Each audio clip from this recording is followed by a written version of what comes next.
Ha sbagliato Salvini ad agitare la questione della scorta di Roberto Saviano?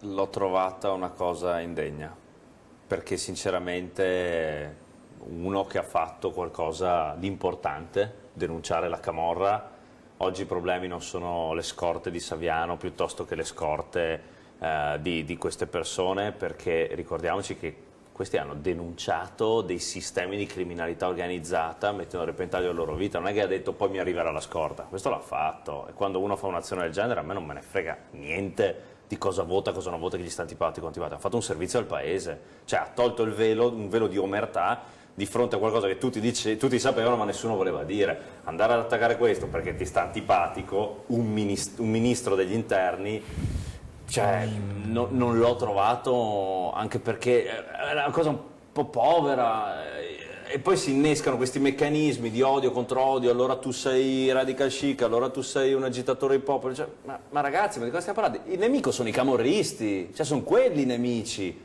cioè sono quelli che dobbiamo andare a combattere, la criminalità organizzata, i narcotrafficanti, quelli che portano i migranti, è questa gente qua, cioè, sono quelli che dobbiamo combattere per primi. Ma io credo